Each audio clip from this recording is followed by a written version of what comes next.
3 gewonden en een ravage in Vlissingen na een explosie vannacht in een flat. Ik kwam op de galerij en ik werd gelijk gewaarschuwd door de buurvrouw. Eruit en wegwezen. En verder in deze uitzending. In Biervliet willen ze geen kerncentrales. Geen kroeg meer, maar koffiebar.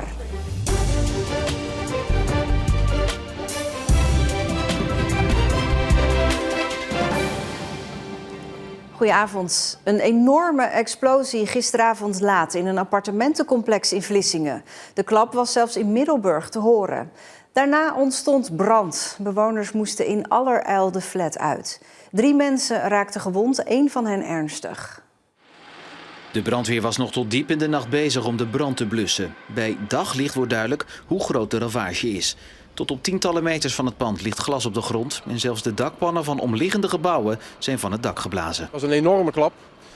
Dat zie je ook aan wat er gebeurd is. Mensen zijn uiteraard zeer geschrokken.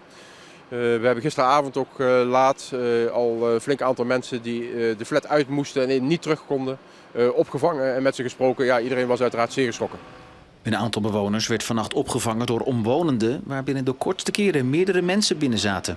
Ik moet eerlijk zeggen, het verliep niet echt per zich chaotisch. Iedereen ging inderdaad gewoon wel naar beneden. Was eerst de vraag, moeten ze naar dat portaal wachten? Maar daar hing toen nog best wel veel rook. Toen had ik ook zoiets van, het is ook niet zo... Het waren vooral oudere mensen, het is behoorlijk koud. Wij waren er al voor de politie en we hadden de winkel al open. En daar konden ook best wel wat mensen kwijt. Dus ja, die kwam even meekijken. Toen zijn er denk ik een stuk of 8 mensen daarop gevangen. Uiteindelijk werden 20 bewoners ondergebracht bij hotels waar ze de nacht doorbrachten. En bij de getroffen bewoners zit de schrik er nog goed in. Vreselijk. Ik kwam zo'n stuk van mijn bed af. Zo schrokken wij natuurlijk. Nou ja, ik had gauw aangekleed en gauw naar beneden. We moesten allemaal naar beneden. En ik dacht in eerste instantie dat er, een beetje raar, maar dat er een bom viel of dat er een autobom geplaatst was. Zo'n idee had ik erover. Dus ik heb mijn vrouw wakker gemaakt. Ik zeg aankleden en we moeten weg. En ze vragen stel ik ze, nee, doen we buiten wel. En de buren gewaarschuwd, 2 oudere mensen die woonden naast ons. Die heb ik ook wakker gemaakt en die zijn ook mee naar buiten gegaan. En beneden in de hal hebben we daar maar afstand wachten wat er gebeurd was. Maar we zagen overal puin leggen en... Een gigantische klap. Ik had het nog niet mee. We hebben het wel eens op tv gezien, in Den Haag en zo, dat gebeuren. Nou, zoiets was het nou ook. En door de gebeurtenissen hebben ze nauwelijks een oog dicht gedaan. Nee, we zijn om 4:30 naar bed gegaan en om 8 uur liep ik hier alweer rond. Want ja, dus het is een dag die hier gewoon overgeslagen, maar dat maakt niet uit. Ik bedoel, dat haal je wel weer in. Martijn van der Werf is in Vlissingen. Martijn, hoe is het daar nu? Ja, het is een kwestie van puinruimen. Aan de andere kant van dit complex zijn ze nu druk bezig met houten platen om de zwaarst getroffen appartementen dicht te schroeven. Her en der wordt nog een beschadigde auto opgehaald door een bergingsbedrijf. Er komen natuurlijk nog wat nieuwsgierigen aangelopen die met eigen ogen willen zien wat zich hier natuurlijk afgelopen nacht heeft afgespeeld. Of in ieder geval wat daar de gevolgen van zijn. Maar ja, ik durf toch wel te stellen dat het er rustig en kalm aan toe gaat. Hoewel dat natuurlijk voor de betrokkenen niet zo zal voelen. Nee, en is nou al bekend wat er eigenlijk precies is gebeurd? Nou ja, behalve dat er gisteravond na 11 uur een zware explosie was te horen, is er vrij weinig bekend. De politie liet vanmorgen in ieder geval wel al weten niet uit te gaan van een misdrijf. Maar ja, wat dan wel? Dat is onderwerp van onderzoek dat de komende dagen, weken, ik denk eerder maanden zal gaan duren voordat we daar een antwoord op zullen kunnen geven. En weet jij hoe het met de gewonden is? Dat is vooralsnog niet bekend. Er zijn 3 gewonden. Er zou er eentje zwaar gewond in het ziekenhuis liggen, maar over de exacte toestand is niks bekendgemaakt. Nee, en die mensen die we net zagen, de getroffen bewoners, weten ze al of en wanneer ze naar huis mogen? Nou ja, dit hele blok van 32 appartementen, daarvan is vanmiddag bekendgemaakt dat die zeker vanavond en vannacht niet terug naar een appartement mogen. Morgen wordt per appartement bekeken wie er wel en wie er niet terug naar huis kan. Woningcorporatie Lesco, eigenaar van dit pand, heeft al laten weten dat uit onderzoek blijkt dat de constructie in ieder geval niet is aangetast. En ze werken nog aan een bewonersbijeenkomst om iedereen natuurlijk goed in te lichten. Maar als je hier achter me kijkt, zeker 6 appartementen. Ja, dat is niet een kwestie van een nachtje en dan is het gerepareerd. Dat zal nog wel wat langer duren voordat die mensen ook terug naar hun huis kunnen. Dankjewel, Martijn. Een medewerker van verpleeghuis Schutse Zorg in Sint-Anneland is geschorst. Er is een vermoeden van seksueel grensoverschrijdend gedrag. Dat zou bij 2 bewoners gebeurd zijn. Een extern bedrijf onderzoekt de kwestie. Het Openbaar Ministerie heeft een taakstraf van 100 uur geëist tegen een 23-jarige man uit Schravenpolder voor het veroorzaken van een dodelijk ongeluk, bijna 2 jaar geleden. Hij reed met drank op naar huis samen met zijn beste vriend. Op de A58 sloeg hij over de kop. Zijn vriend vloog uit de auto en overleefde het niet. De vernieuwde ringbaan in Goes wordt aangepast. Het stukje weg is nog maar een maand in gebruik. Het moet zorgen voor betere doorstroming en het zou veiliger moeten zijn voor fietsers. Maar de kritiek is dat het nu een doolhof is geworden. Heel begrijpelijk, want ja, elke verandering is natuurlijk onwenselijk wat dat betreft. Ik denk dat mensen gewoon moeten wennen aan de situatie. Wij moeten zorgen dat we de verkeersborden die we gaan vernieuwen in de vorm van blauwe borden, dat we dat ook inderdaad gaan doen. Zodat de mensen inderdaad weten wat de juiste richting is. De gemeente gaat dus extra bewegwijzeringsborden neerzetten en later dit jaar start de volgende fase van het project. Dat zou de situatie verder moeten verbeteren. Er is in Biervliet geen draagvlak voor 2 nieuwe kerncentrales. Die conclusie trekt de dorpsraad na een enquête onder inwoners. De Paulinapolder vlakbij Biervliet is in beeld als locatie voor die 2 nieuwe kerncentrales, maar de inwoners zitten er niet op te wachten. Alle huishoudens van Biervliet en omgeving kregen een enquête in de bus met een paar simpele vragen.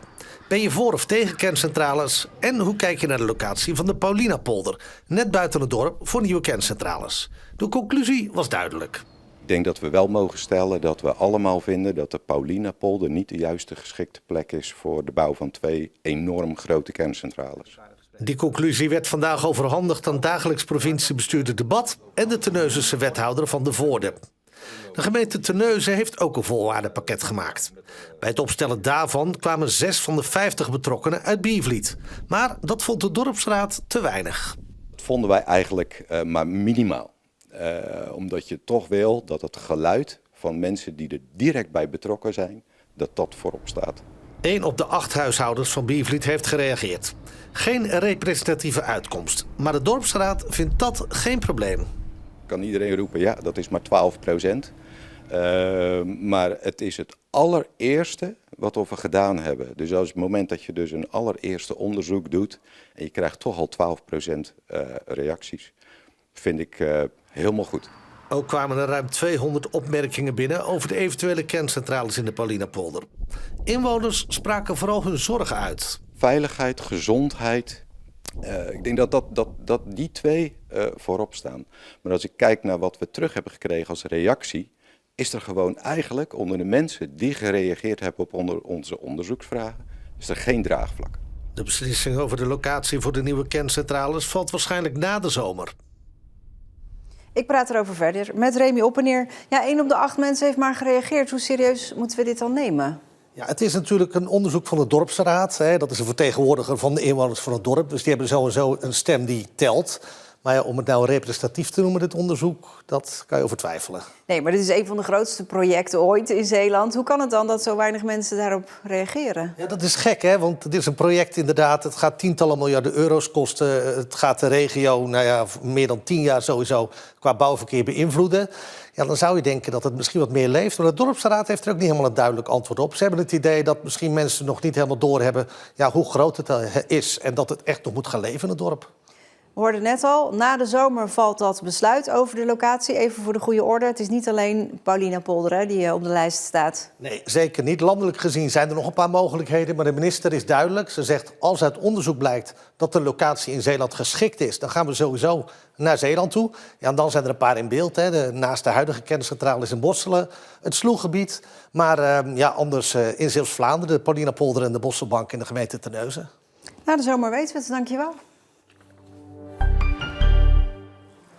Middelbare scholieren van de CSW in Middelburg moeten zich houden aan een nieuw rookbeleid. Niet alleen op, maar nu ook buiten het schoolterrein is roken verboden. Maar mag een school daar eigenlijk wel handhaven? Naast dat het echt op het schoolterrein je verplicht bent om te handhaven, mag je ook school-eigen beleid maken in de buurt. En omdat het schoolbestuur het aantal rokende leerlingen ziet toenemen, vonden ze het hoog tijd voor strengere regels. Maar of het effect heeft? Ik denk niet echt dat het gaat helpen om mensen echt te laten stoppen. Ik vind het eigenlijk ook wel een beetje een maffe regel. Niet bij iedereen dus, maar een enkeling denkt daar anders over. Ik wil toch proberen te stoppen en zo kan ik wel sneller stoppen. Wie zich vanaf volgende week niet aan de nieuwe regels houdt, moet een uur nablijven en een opdracht maken over de gevolgen van roken. De Baloise Ladies Tour start komende zomer in IJsendijken. Daar zal een proloog worden gereden. De precieze lengte en route zijn nog niet bekend. De Ladies Tour, half augustus, is de laatste voorbereidingswedstrijd voor de Tour de France voor vrouwen. Een belangrijke dus. De wedstrijd komt al jaren naar Zeeland. Tijden veranderen. Mensen gaan minder vaak 's avonds naar het café, maar drinken liever overdag een koffietje met taart of gaan lunchen. En dat zie je langzaamaan terug in het straatbeeld. Het aantal koffiebars en lunchrooms neemt toe. Toen ik 25 was, gingen we wel naar het café. Maar mijn kinderen die net 25 zijn geweest, die hebben daar blijkbaar geen behoefte meer aan. Dus je ziet een andere trend en daar moet je als ondernemer op inspelen, denk ik. Een voorbeeld van die nieuwe trend is ontbijt- en lunchzaak Liefs Lies in Breskens. Waar je in Amsterdam wellicht 100 bakken koffie takeaway kunt verkopen, is dat in Breskens een lastige verhaal.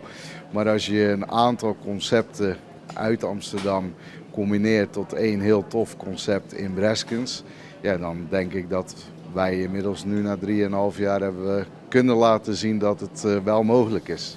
En als je in Amsterdam om je heen kijkt, zie je veel hippe zaakjes met ook havermelk en matcha en bubble tea. Hebben jullie dat soort dingen ook? Ja, nou ja, ook dat is wel grappig. Havermelk was ik eerst van, ja, dat gaan we echt niet doen.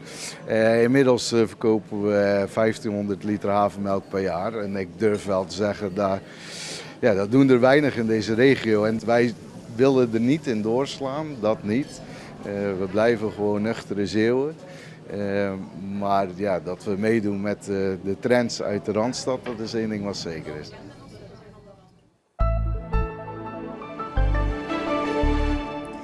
Het was een dag met flink wat zon, nauwelijks bewolking. Het werd 8 tot 10 graden.